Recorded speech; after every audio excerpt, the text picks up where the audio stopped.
Welcome to our verse-by-verse Bible study through the first book of Moses called Genesis. This entire study has been named Genesis in the beginning because we're going to be covering God's dealings with mankind and pretty much the beginning of everything. The beginning of the universe, the beginning of mankind, the animal kingdom, and the beginning of God's covenant faithfulness with his people. My personal prayer and hope for you is that this will be of some benefit to you and it will assist you in your spiritual journey as you press on to spiritual maturity. All right, we are live. Hello. It's Chris. We're going to go ahead and start our Bible studies as I've kind of been putting off for a while, way longer than I should have. I did promise I was going to start doing Bible studies just so that, fellow believers can get some edification. Hopefully you'll note some things that are pretty cool that you did not know that the Spirit's leading you to.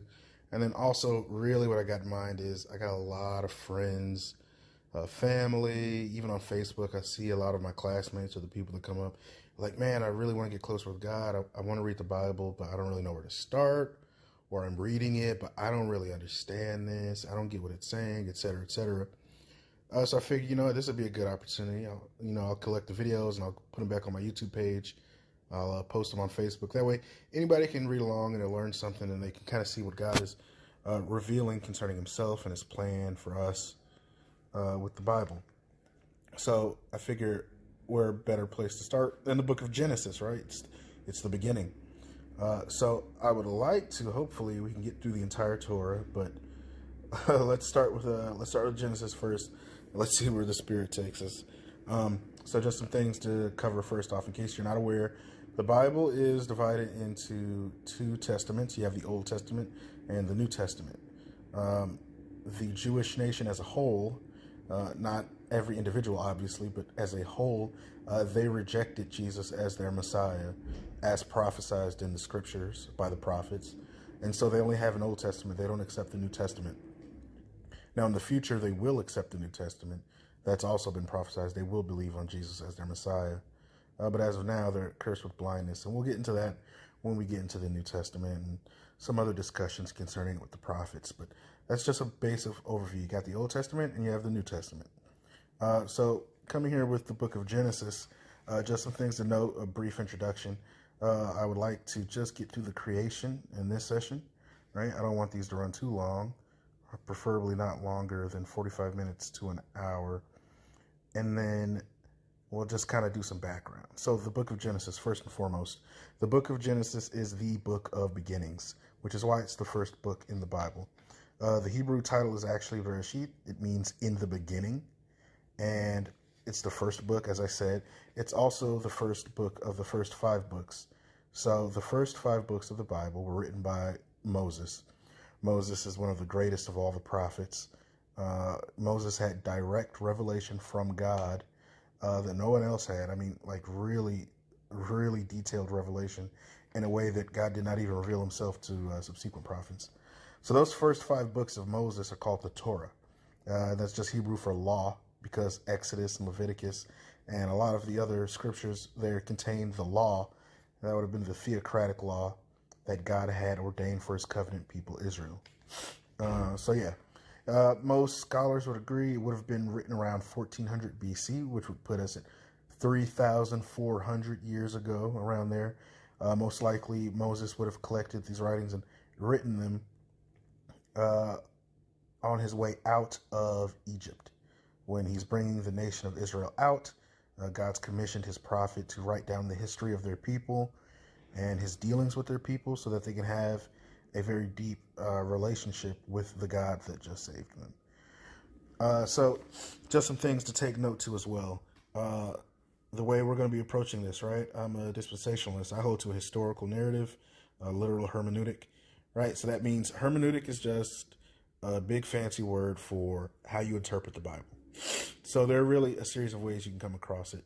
So you can allegorize it, which is effectively you take a figure and then you try to allegorize it to mean something else, or you can just take it literally. The thing about allegory is any and everybody can come up with whatever interpretation they want based off whatever rules or tools they decide to. But with a literal hermeneutic, you follow a very simple basis. If the plain sense makes sense, then seek no other sense. Words mean what they mean. right? So just take words at face value unless the context in which they're used determines something different. And then also taking note of what type of literature is being used, right? So God has used human communication through every method in the Bible, right? He's used literal historical narrative where actual historical events took place in actual literal places with actual literal people. And so those words need to be taken so. You have poetry in the Bible where things are poetically displaying divine truths. And so you want to take those poetically. You have parables, which are similes or metaphors of like models versus each other to convey a point. You have all types of different literary devices that are used in scripture. You have apocalyptic language and bizarre imagery. You have, we said similes, metaphors, litotes, exaggeration, humor, sarcasm, all methods of human communication God has divinely used in recording these scriptures. The Bible is composed of 66 books with about 40 different authors, but they were just the human writers. The Spirit of God divinely inspired each author to write these things down accurately, taking into account their own themes and their own personalities and their own viewpoints through the lens of what the Holy Spirit was providing. Okay, so that's how we're going to be taking it. We're going to take into account, is Genesis poetry? Is it apocalyptic language? Genesis is presented as historical narrative. Therefore, we're going to take it as historical narrative in these Bible studies. Now, Genesis chapter 1 through 11 is very, very difficult for a lot of people. Really, it's because we live in a society today where, again, Satan is the god of this world, little g. He is the prince of the power of the air. He has his fingers in every aspect of human civilization, including education. And because of the Darwinian delusion in reference to science for the past 200 years, which a lot of scientists, whether they be creationists or not, whether they be astronomers or physicists, will agree, a lot of things that pass off as science are not actually science. At either rate, people who are in scientific academia, they deem this to be nothing more than a myth. And many well-meaning Christians have a very hard time trying to reconcile Genesis chapter 1 verses 11 versus what the white coats and the guys in the Ivy League have to say concerning it. I'm not trying to mischaracterize the views, but I'm just trying to give you a heads up on it. But we know that Moses has something that the guy in the Ivy League doesn't have. Moses has a direct revelation from the God of the universe. So Moses' recording of these events is either accurate and it's telling the truth, or it isn't accurate and he's not telling the truth. And we're going to start with the default that God divinely inspired Moses to collect these records or to write them down so that they could convey actual historical truth, despite what Charles Darwin or Richard Dawkins has to say. Okay? Who are you going to trust? Are you going to listen to Moses or are you going to listen to Darwin? All right. At either rate, continuing on with Genesis. So Genesis is really kind of built around 10 toledoth. It's a Hebrew word, and it really comes out to mean a generation. Okay, so sometimes these generations are describing a genealogy, right? An ancestor and their descendants, and sometimes it's just focusing on a narrative, or sometimes both. And so the first toledot is going to be the creation of the heaven and the earth. And so think of this as a genealogy of the created universe. And then the second one is of Adam.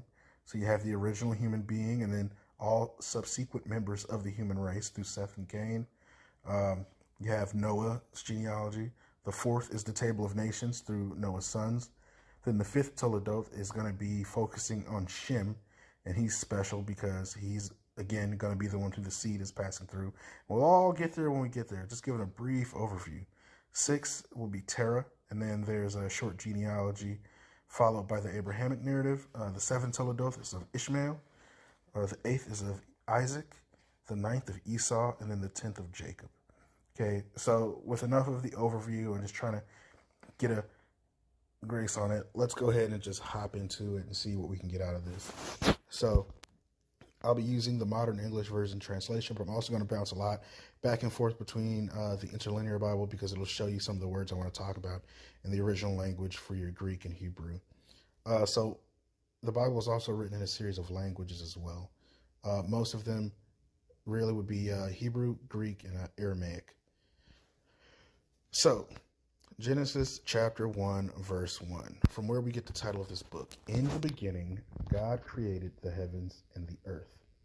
So the first thing to mention is that in the opening, we see that God is the one who brought the entire universe into existence. He is the one who created the Hashemayim, which is the heavens, and the Haaretz, the earth. Now note, the Bible never tries to prove the existence of God. God is introduced as absolute reality that is already understood to exist.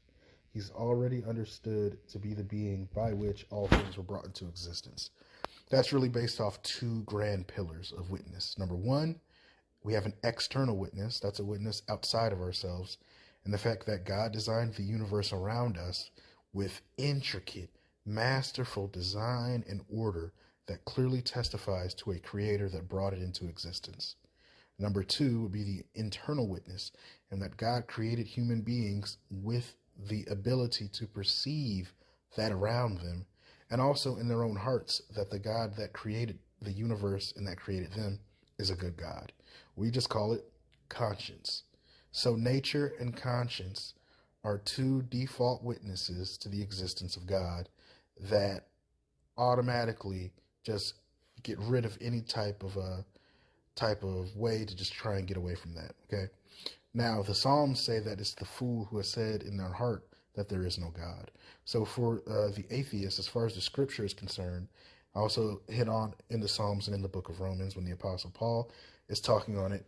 The individual who comes to the conclusion that there is no God is simply taking the truth that God has already written in his heart and he's burying it. He's suppressing it.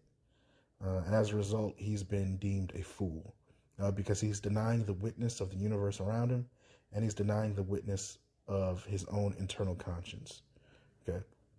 So another thing to note is that in the beginning, where we talk about here, we note that the universe did not always exist. The only thing that always existed was God, and that the universe did have a point in time in which it did not exist, and God brought it into existence. So this is important too, because in the ancient world, for most of human history, mankind has held three views on the universe. Number one, the universe was created by God or the gods. That is, a divine being or divine beings brought the universe into existence. Number two, that the universe is eternal. That is a uniformitarian view, and that is that the universe has just always existed and it always will exist. Most people do not hold that view anymore because modern science has caught up to what the scripture has taught. We've learned from quantum physics and also other things that there is a limit to the universe, that it's not infinite, but it is actually finite. And therefore, there was a point in which it did not exist and now does. There are other laws of science and physics and that, like thermodynamics and other ones that I'm not going to get too detailed into. But the point to make is just that both the theists and most atheists would agree that the universe did not always exist. It was brought into existence. We just disagree on why. For the atheists, they disregard all science and just say that the universe, which is orderly and designed, is not really orderly.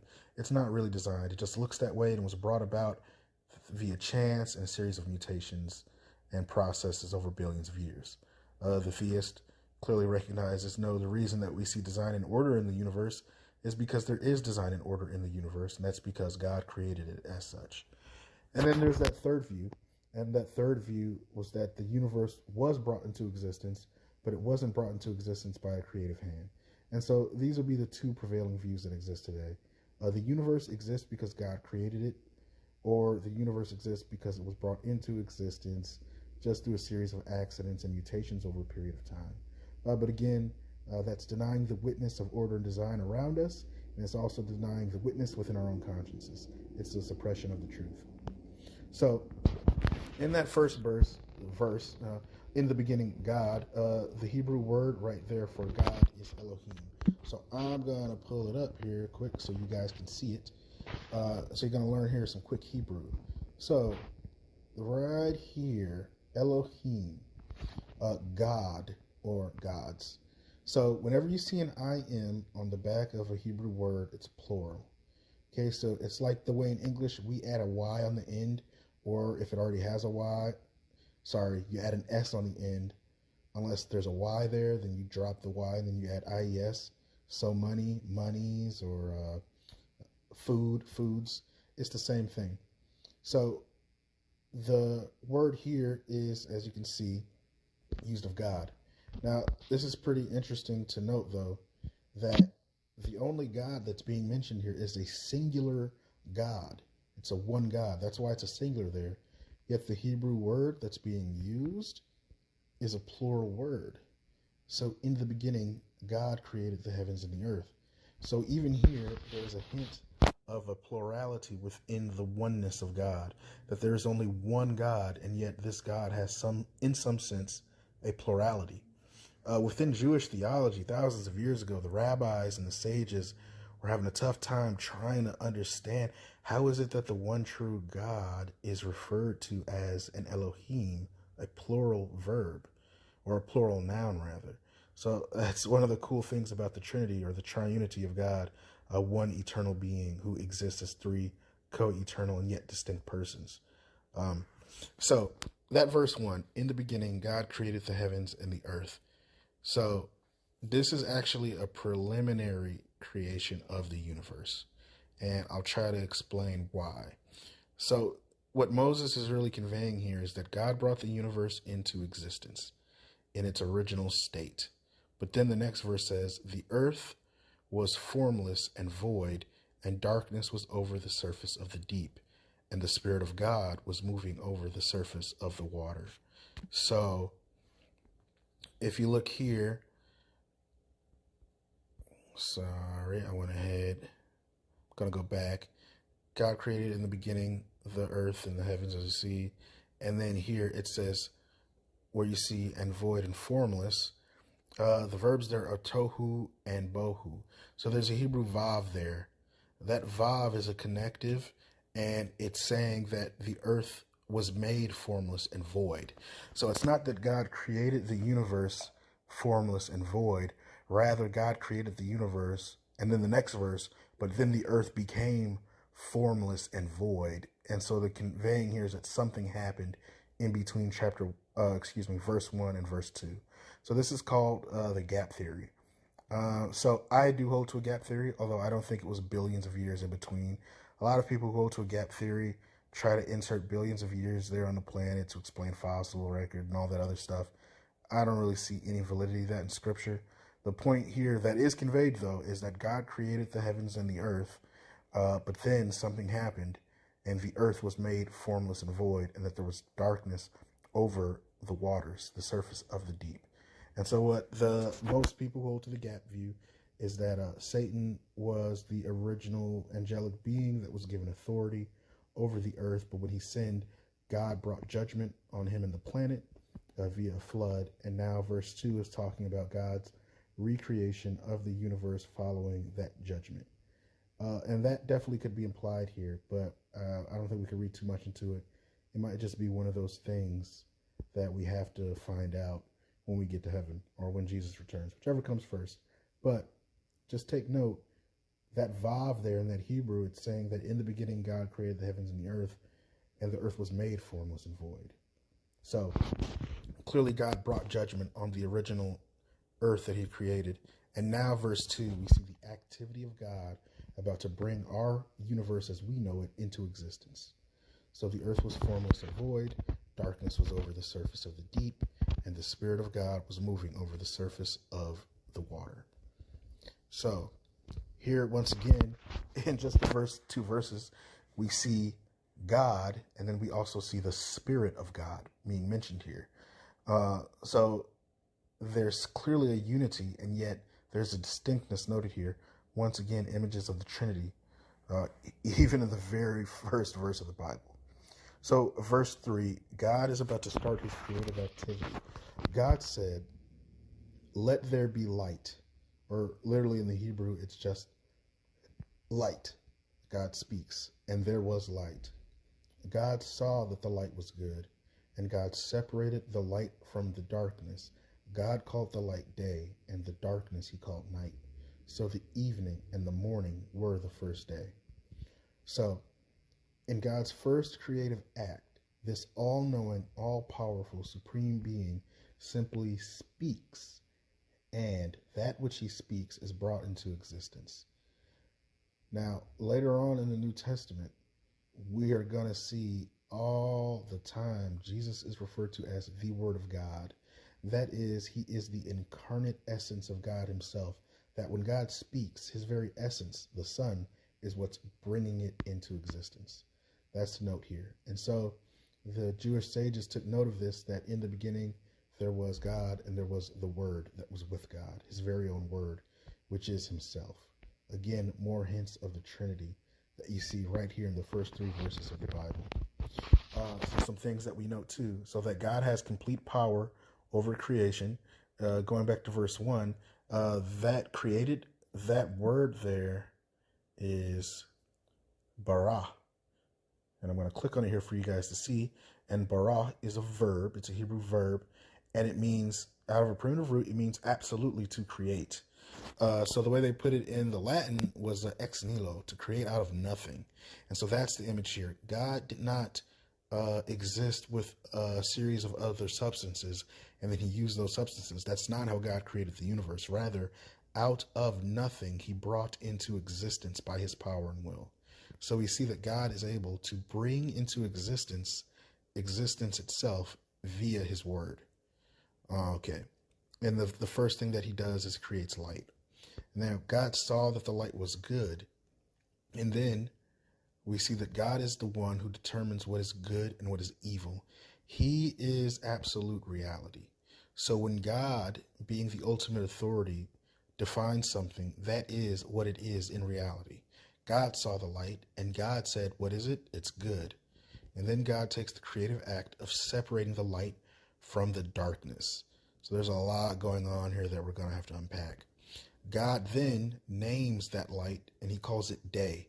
So day, or light itself rather, now has an identity. It's day. And the darkness he called night. And so night now has an identity, or the darkness does rather, and it is night. And so the evening and the morning were the first day. All right, some things to go ahead and get out of your head right now. Our entire lives, the entire human experience, light on our planet comes from the sun. That's the way God designed our universe. There is no sun right now. There is no moon. There are no stars, okay? God doesn't create the heavenly bodies until day 4. This is the first day, and right now all we see is the earth engulfed in waters, and that there's light and that there's darkness. So where's the light coming from? Easy. God is the light. And the prophet Isaiah in the book of Isaiah, and later in the book of Revelation, we see God is going to create a new universe. He's going to create new heavens and a new earth. But he is going to, from his throne, personally light the entire universe up himself, just like he did originally here in Genesis chapter 1. Okay. So, some things to talk about. Are these literal 24-hour periods? I say a resounding yes.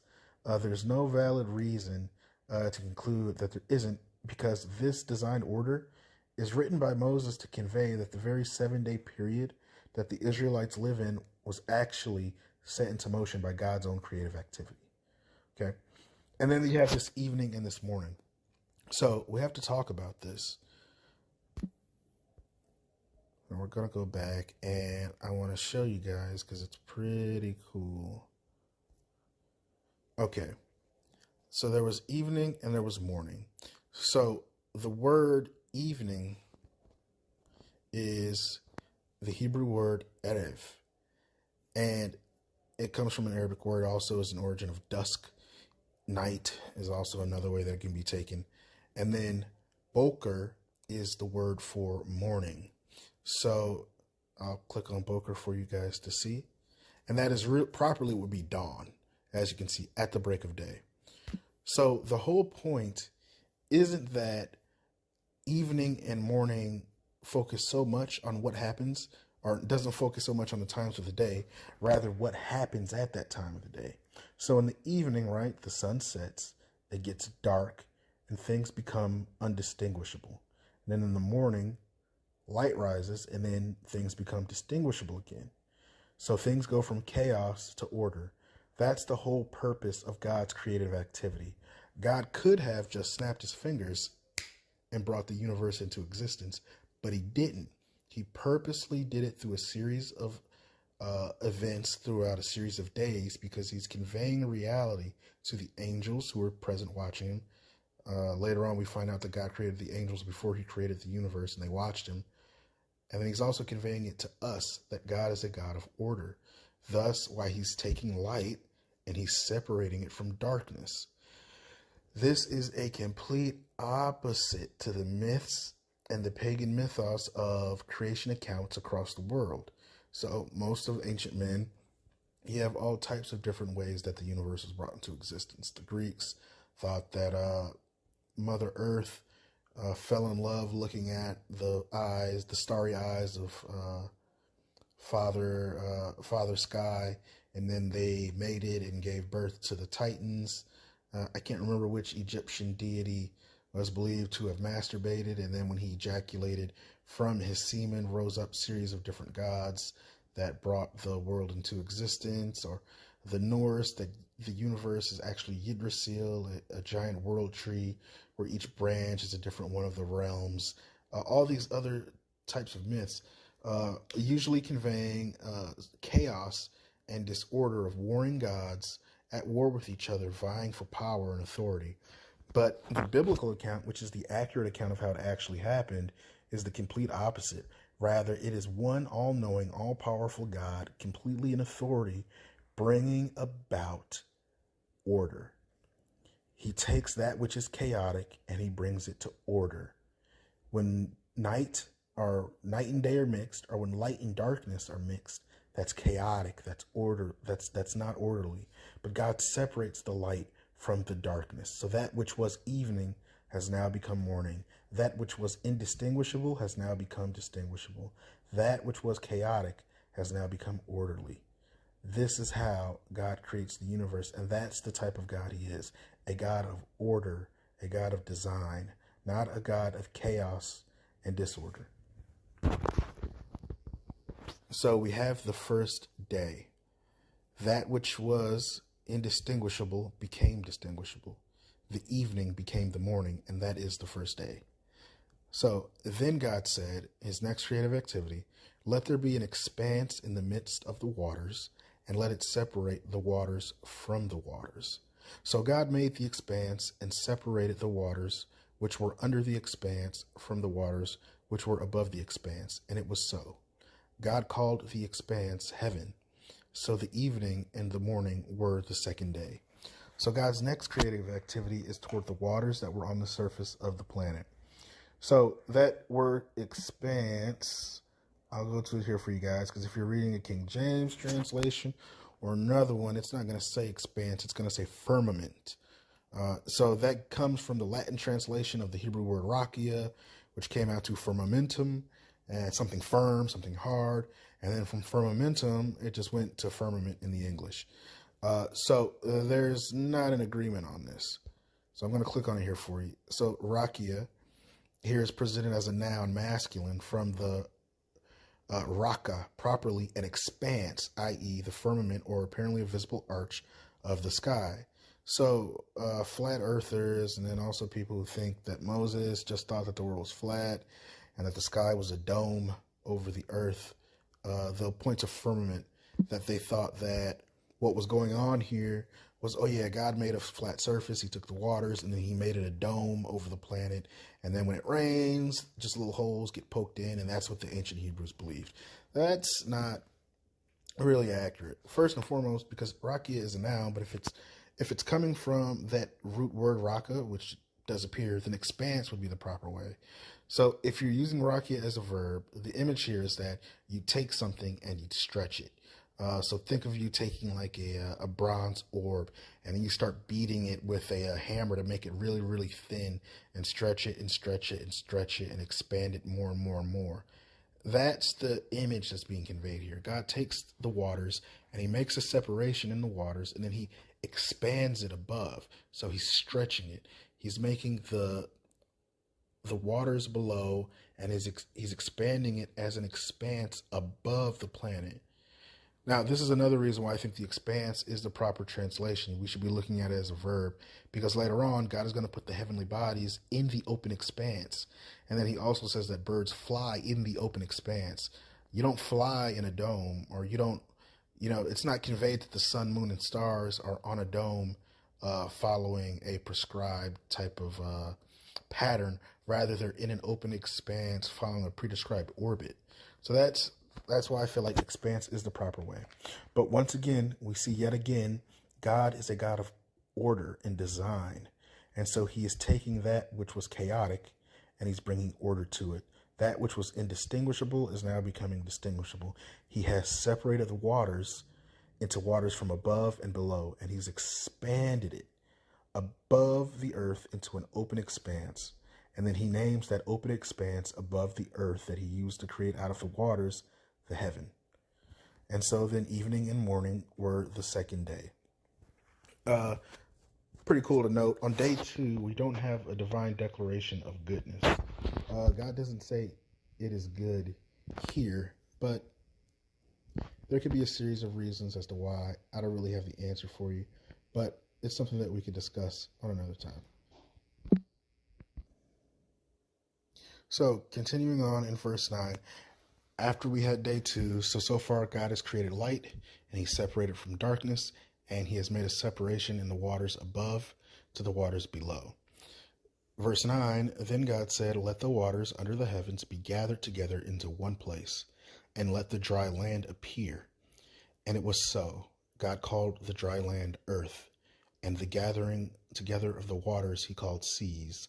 Then God saw that it was good. So we see that God makes another declaration, and in his creative action, he is once again taking that which was indistinguishable, and he's making clear separations. He's making order. So the waters are all gathered under the heavens into one place. That means that the planet is still primarily composed of water, but the earth is separate from the waters. So if you grew up like I did when you were a kid, and you looked at world maps, you always noticed that it always looked like the continents just fit together. A lot of people don't know this, but if you read Genesis chapter 1, verse 9 here, it clearly teaches a Pangea, that the continents of the earth were actually connected into one place, because the dry land is all connected into one place, while the seas are all connected into one place. So we did have a supercontinent. I think science testifies to the truth that Scripture is conveying here. Now then the question would be, well, how did the continents get separated? And I think the global cataclysm that is the flood of Noah explains that very avidly. But there's so much that people don't know about the flood. So we're going to have to spend a lot of time talking about the flood once we get there. But we see that God has made another creative act. So the world was previously engulfed in waters, but now God has caused the earth to come up. It has risen above the waters, and the seas are all gathered into one place. And that God, once again, showing himself as the creator God who defines what is authority, the authority that defines what is reality. He names the land, and he names it earth. This naming is important, because if you name something, that means you're the owner of it. That means you have absolute power and authority over it. So when God is naming these things, he's conveying how he is the owner of the heavens, how he's the owner of the earth, how he is the owner of light and darkness. And then he names the waters that were all gathered into one place, and they calls them seas. Then God saw that it was good. And then, of course, the divine declaration, the good being declared that the separation of the earth from the waters is a good thing. Verse 11, then God said, let the earth produce vegetation, plants yielding seed, and fruit trees on the earth, yielding fruit after their kind with seed in them. And it was so. The earth produced vegetation, plants yielding seed after their kind, and trees yielding fruit with seed in them after their kind. And God saw that it was good. And once again, so the evening and the morning were the third day. So once again, now God is creating vegetation.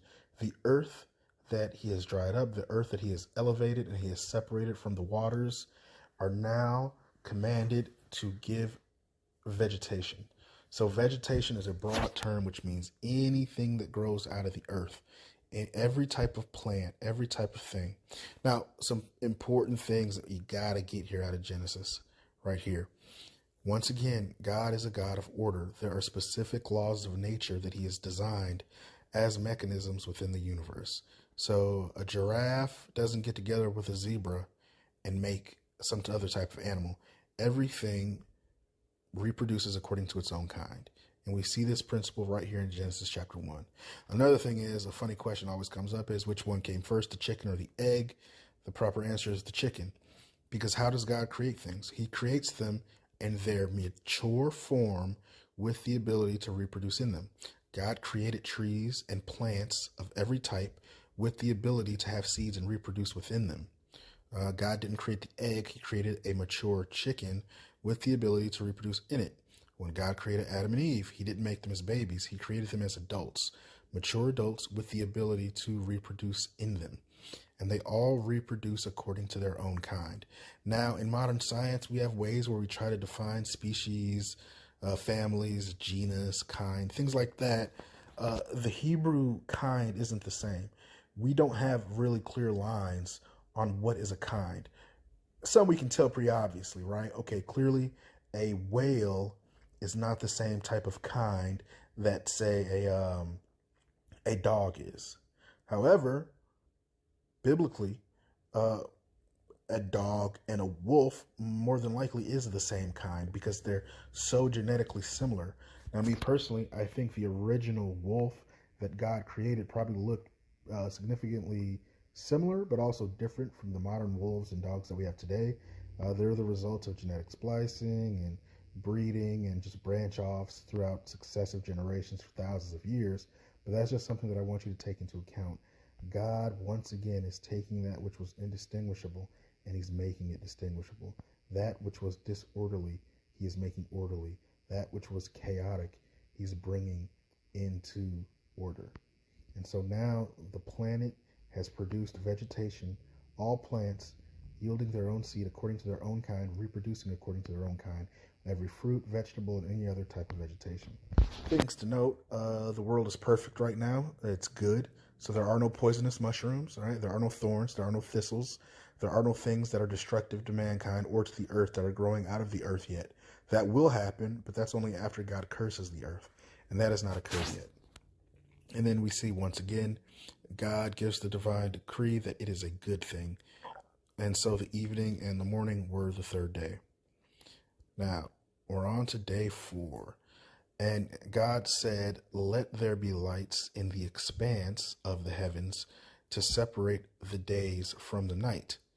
And let them be signs to indicate seasons and days and years. Let them be lights in the expanse of the heavens to give light on the earth. And it was so. God made 2 great lights, the greater light to rule the day, and the lesser light to rule the night. He made the stars also. Then God set them in the expanse of the heavens to give light on the earth, to rule over the day and over the night, and to divide the light from the darkness. Then God saw that it was good, and so, again, the evening and the morning were the 4th day. So now God is doing his next creative activity, and he is creating the celestial bodies. So the entire universe as we know it, the galaxies, the billions of stars, were all created by God. And things to note is that this is, again, in complete contrast to the beliefs of the ancient neighbors of the Hebrews, right? The sun, the moon, and the other heavenly bodies were often worshipped as gods, goddesses, and deities, right? But that is not the case. Based off the divine revelation here, the sun is not a god, the moon is not a goddess, and the stars are not the lesser deities to be worshipped, to be served, or to be offering sacrifices to. Rather, they're lights that God created to mark different time, to be timekeeping devices, to indicate seasons, and to separate light from darkness. And that's exactly what the sun, the moon, and the stars do. And then scientifically, just from an astrophysical standpoint, our planet is entirely perfectly designed to support life. Planet Earth is exactly the perfect distance from the sun that we needed. Any further, it would be too cold. We'd be in a Mars situation. Any closer, it'd be too hot. We'd be in a Venus situation. But God perfectly put our planet at the proper distance from the sun for it to provide life on this planet. Same thing with the moon and its influences on our world. So we see that God created the stars also, which is a pretty crazy statement. The billions of stars, the galaxies, the nebula, the quasars, all the astonishing things that we see in the universe that we know today thanks to advanced sciences. And yet the being that brought this all into existence can simply define it as he made the stars also. For God, it was nothing. An all-powerful being bringing about such a vast, intricate universe really reveals how big he is in comparison to us. And then we see that God set them in the expanse of the heavens. So again, this is another reason why I think the proper rendering of Rakia as an expanse is correct. It's conveyed as an open space, created out of waters in which things can sit. And so they're in their expanse, following their orbits. Everything in the universe is in its proper orbit. They're on their proper circuits. They're doing exactly what God created them to do. And they serve a purpose to rule over the day and over the night, to divide the light from darkness, and to be used as timekeeping devices for days and years and seasons. And then God makes the divine decree that it was good. And so once again, there's evening and morning, and the fourth day is completed. That which was indiscernible has become discernible.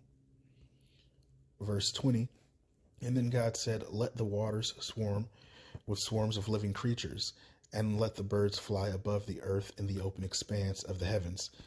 Here, this is the verse I was talking about earlier.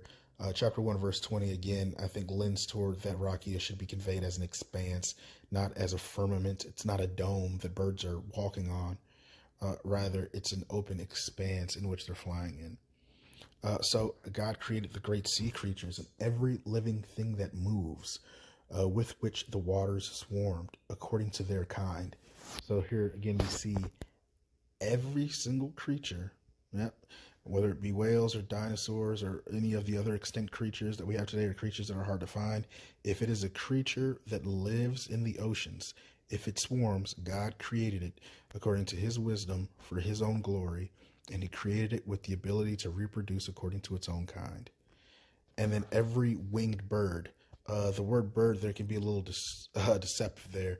When we think of a bird, we think of a fowl, right? A beak. But it's not really just the bird. It's really, if it flies, is what it's conveying here. It was created and it reproduces according to its kind. So this on day 5 is the first example we have in Genesis where God creates animate creatures. So up until this point, he's been creating inanimate life, but now he's created animate life. And so they get a special blessing.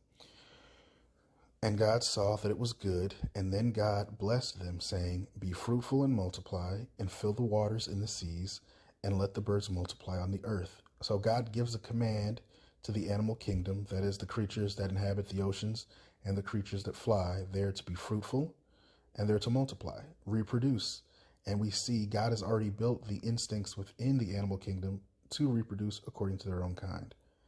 And if you don't know anything about that, watch Animal Planet sometime. You can get very well acquainted with it. Verse 23, so the evening and the morning were the 5th day. All right.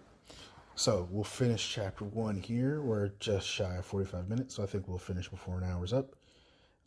Verse 24, and then God said, let the earth bring forth living creatures according to their kinds, livestock and creeping things, and beasts of the earth according to their kinds. So note, this is special, how God creates the creatures that live on the earth. They are created, they come up out of the soil of the earth. It says, let the earth bring forth living creatures. This is also why when creatures die, they decompose and they go back to the dust of the earth, just like human beings do. We know scientifically that the same chemicals and elements that compose the animal bodies are very similar to human bodies, and they decay and they go back to the dust of the earth too. But again, there is no death at this point, so this has not been imposed yet.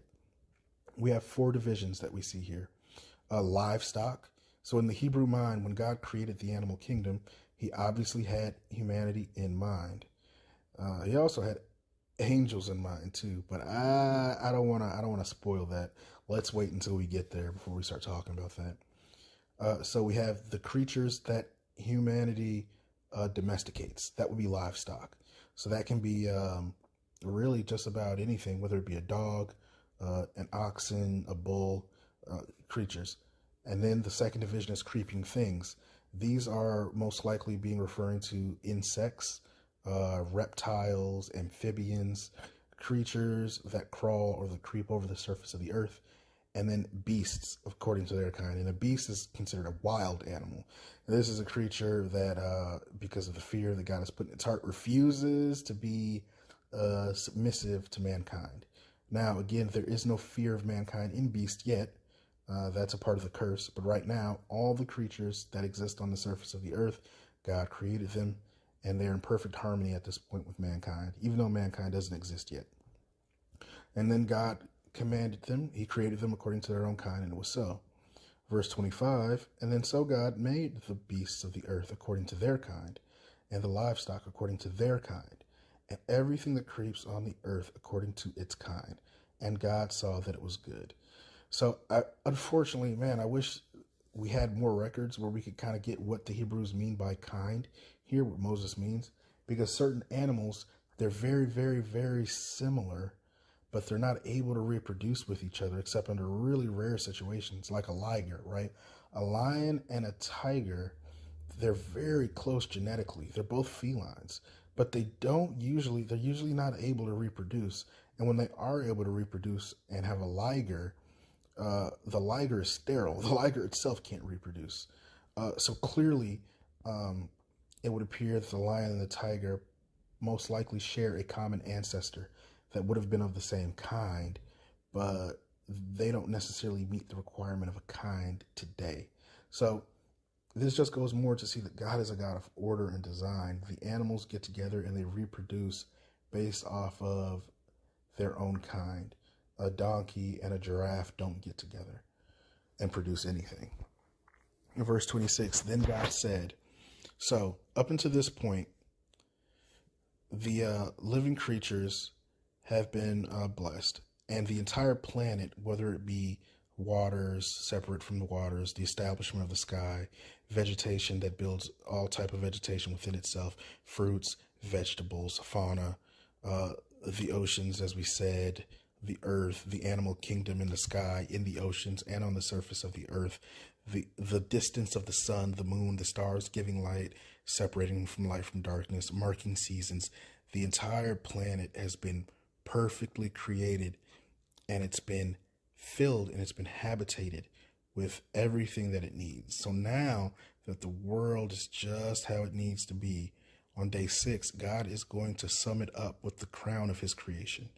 So then God said in verse 26, let us make man in our image, after our likeness, and let them have dominion over the fish of the sea, and over the birds of the air, and over the livestock, and over all the earth, and over every creeping thing that creeps on the earth. So you got to note here, God is speaking here, but when God speaks, he says us, he says our, twice. So here, once again, we have the singular God, the one true God, but he's speaking in a plural.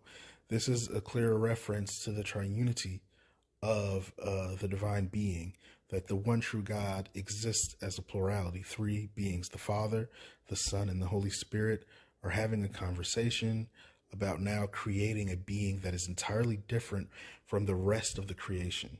And that creation is, of course, going to be mankind. Continuing, humanity is going to be the pinnacle of God's creation because this creature is entirely different.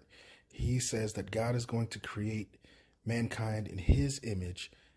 He's going to have our likeness. And not only that, he's going to be placed in a position of rulership and dominion over the fish of the sea, over the birds of the air, and over the livestock, and over all the earth, and over every creeping thing that creeps on the earth. So whether it flies in the sky, whether it swarms in the sea, whether it walks over the face of the earth. In fact, the entire earth itself is going to be a gift of God to this creature that he's creating in his own image. This is clearly a insanely generous, loving, and compassionate God that has brought the universe into existence, and this planet he has fashioned perfectly, and now he's about to cap it off with the best creation. And we see this today actually in our own lives, right? I take my son to SeaWorld and I see this little old tiny person getting a giant, dangerous orca whale to do all these different tricks for it to be fed. But it's just another image of how humanity was called to have dominion and rulership over the planet. Unfortunately, because of sin, the relationship with us and the planet has been broken, and so we do not properly fulfill that role. But that's one of the things that Jesus is coming to fulfill when he comes back. So verse 27, so God created mankind in his own image. In the image of God, he created him. Male and female, he created them. So mankind is created. God creates mankind in his own image. He looks like him. Now, God is spirit. So one has to ask the question, what does it mean to be made in God's own image? So personally, my take on it is that mankind is a triunity. That is, he's composed of both physical and spiritual being. He conveys the image of God in that he reflects God's glory to the rest of the creation on the planet. And so he is God's reflection as its ruler of the world. And then I also tend to think that the Son in his pre-incarnate state, before Jesus became a human being, also took on the form of a human being. And by that, I mean he's obviously still divine, but he has an image that he wants to convey on this new creation so that they look alike. And then whether there's any confusion as to whether only the male gender of mankind, Moses avoids all that by saying male and female, he created them. So both men and women are created as a reflection of God, and they convey different aspects of the beauty, the wisdom, and the power of God. So we see in verse 28, being sentient beings, God also blesses them. God blessed them and said to them, be fruitful and multiply. So they are also to be fruitful, and they're to reproduce and fill the earth and replenish the earth, so fill it and subdue it. Rule over the fish of the sea and over the birds of the air and over every living thing that moves on the earth. And so we have the mandate that God has created mankind. God gives mankind a command, and they have roles and responsibilities that they're supposed to fulfill. One, they're to be fruitful and multiply. They're to populate the planet. Number two, they're supposed to replenish the earth. They're supposed to fill it and then subdue it, rule over it, bring it into subjection, bring out the best of it, protect it. And then three, rule. They're to exercise their responsibility as God's image by ruling the planet, being rulers over the other creatures. Verse 29, then God said, see, I have given you every plant yielding seed, which is on the face of all the earth, and every tree which has fruit yielding seed. It shall be food for you. To every beast of the earth, and to every bird of the air, and to everything that creeps on the earth, which has the breath of life in it, I have given every green plant for food, and it was so. So this is one of the pretty cool aspects here. I love meat personally, but originally there is no death, right? In order for you to eat meat, it's because you've killed an animal. But nothing's dying here. There is no death. Death is not introduced until sin. So God commands mankind that he has given them every plant that yields seed to eat, and every tree which has fruit yielding seed. And so not only are they the ones eating this, but the animal kingdom, all the beasts of the earth and the birds of the air, they also eat green plants for food. So everyone was we're all vegetarians at this point. Now, after the flood, things will change and human beings are allowed to eat meat. But at this point, there is no death, and both human beings and the animal kingdom eat vegetation. We're all vegetarians. And it was so. And then ending it off in verse 31, God saw everything that he had made, and indeed it was. There's a divine decree. It's not good. It's very good. It's perfect. It's flawless. So the evening and the morning were the sixth day. At last, the universe has been summed up in perfect creation. There is no more chaos to bring into order.